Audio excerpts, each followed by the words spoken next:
Olá, amigos e amigas, Diácono Beto, Paróquia São Miguel Arcanjo, Arquidiocese de Maringá.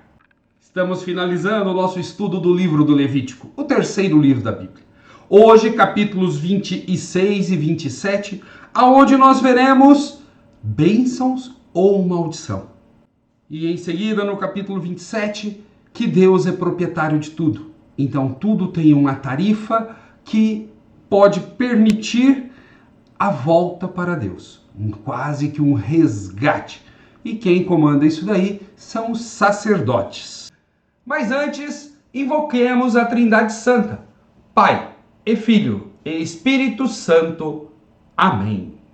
Pegue sua Bíblia, abra no capítulo 26 do livro do Levítico, aonde vai estar assim: conclusão ou bênçãos e maldição. O livro originalmente terminava por aí. Depois foi acrescido para o capítulo 27, aonde você tem tarifas e avaliações. Ou seja, algo que deve ser pago dentro do templo e que os sacerdotes comandam tudo isso daí. Mas antes, se você ainda não está inscrito em nosso canal, se inscreva para que juntos possamos estudar a palavra de Deus. No capítulo 26, começa assim: não fareis ídolos, não levantareis imagem ou estela, não colocareis em vossas terras pedras trabalhadas para vos inclinardes diante dela, pois eu sou Yahvé. Guardareis os meus sábados e reverenciareis meu santuário, eu sou Yahvé. Aqui nós temos duas coisas importantes. Primeiro, que o povo é advertido a não se aproximar das divindades dos povos vizinhos. Então você tinha muito contato com os povos que viviam circunvizinhos ao povo de Deus.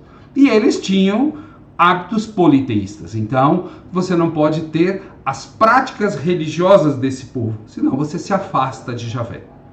E aí o texto do capítulo 26 é dividido em duas partes. Do versículo 3 até o 13, as bênçãos.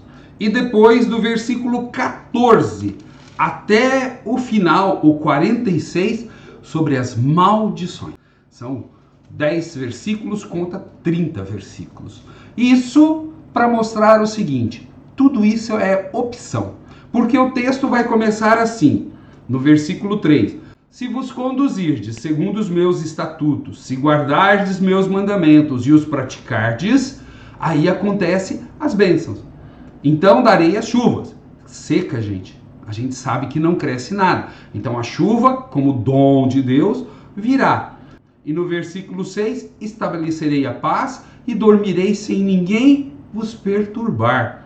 Já no versículo 9, voltar-me-ei para vós. Ou seja, Deus se aproximando do povo. E a gente sabia que o céu e a terra estavam rompidos. Então Deus estava descendo para junto do seu povo.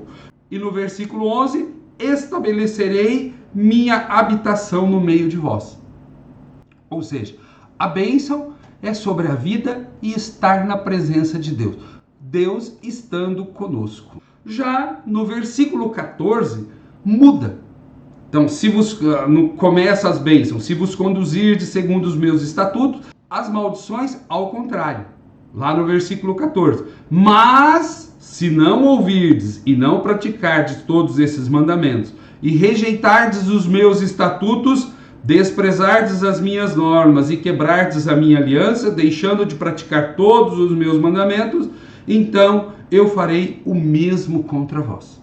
Ou seja, é um Deus que age quase que pela lei do talião. Se você faz comigo, eu faço com você. Se você é bonzinho comigo, eu sou bonzinho com você. Diferente daquela parábola que Jesus conta do Pai misericordioso, lá em Lucas 15, que o filho aprontou tudo e o pai recebeu de volta. No Antigo Testamento, Deus é meio carrancudo às vezes. Não porque Deus é carrancudo, mas porque o povo entende Deus como carrancudo. E Jesus vem e corrige isso daí. E aí o texto continua, no versículo 16. Porei sobre vós o terror. No 17, voltar-me-ei contra vós. No 19, quebrarei o vosso poder e vos farei o céu como de ferro.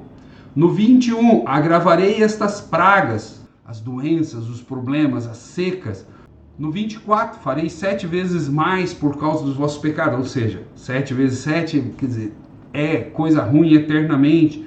No 27, e se ainda não me ouvirdes e continuardes a vos opor a mim, eu me oporei a vós com furor, e eu mesmo vos castigarei 7 vezes mais pelos vossos pecados. E aí vem todo o restante, até o versículo 46, que vai repetir isso de outras maneiras.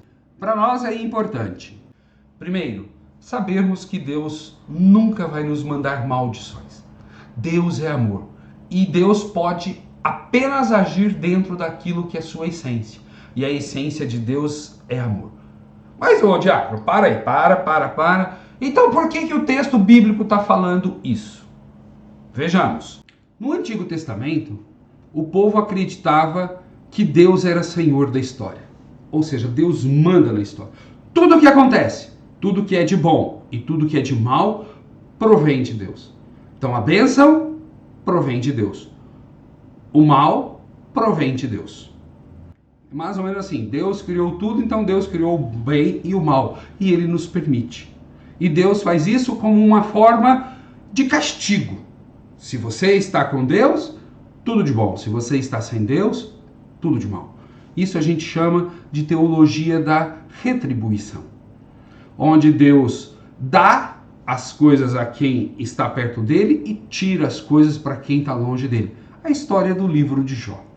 Mas a gente sabe que esse pensamento foi muito bem corrigido a partir do Novo Testamento. Lá no final do Gênesis, capítulo 8, Deus já deu para nós o livre-arbítrio. Mas o povo não entende teologicamente. A teologia é um negócio que vai se desenvolvendo. E com Jesus, a gente vê que Deus é bênção. Ah, e o mal? O mal é opção. Como está aqui? Se você fizer bem, me seguir, bênção. Se você fizer mal, bom, gente, afastamento de Deus é morte. Mas Deus vai ficar ali, não vou te mandar chuva, vou matar seu carneirinho, vou... Não. Deus dá as circunstâncias da vida. Quando estamos com Deus, nos sentimos agraciados. E mesmo diante dos momentos difíceis, a gente tem aonde nos agarrar. Na nossa fé, no nosso Deus. E isso é maravilhoso. Então, a bênção, proximidade de Deus. A maldição, afastamento de Deus. E isso é a opção nossa. Assim como hoje a gente fala, céu ou inferno. Céu e inferno, gente, são continuidade daquilo que nós optamos por viver hoje. Se você opta por viver perto de Deus, uma vida de caridade, de santidade, de amor, você vai continuar na eternidade. Agora, se você opta por uma vida de egoísmo, de trapaças, de mentiras, então você escolheu estar longe de Deus. Inferno. Às vezes é duro isso daí, mas são reflexões que nós temos que fazer na vida. Para continuar, no capítulo 27, nós temos um apêndice. Significa que foi feito depois. O livro terminava originalmente no capítulo 26. Só que aí no capítulo 27 vem tarifas e avaliações. Ou seja, de pessoas, de animais, de casas, de campo, regras particulares para os resgates dos primogênitos, do anátema e dos dízimos. O que isso tudo quer dizer? Que você tem que pagar taxas dentro do templo para você poder reestabelecer certas condições para com Deus. E quem usufrui disso? O sacerdote novamente. Ele que recebe, ele fica com a parte dos sacrifícios e tudo tem que ser feito no templo e assim é dominado pela casta sacerdotal. Já falamos disso anteriormente, não vamos nos aprofundar mais nisso daí. Queremos apenas nessa parte final falar que bênção é falar bem e maldição é falar mal. E Deus é única e exclusivamente o bem. No nosso próximo vídeo, nós vamos fazer uma conclusão do livro do Levítico. Paz e bem a todos.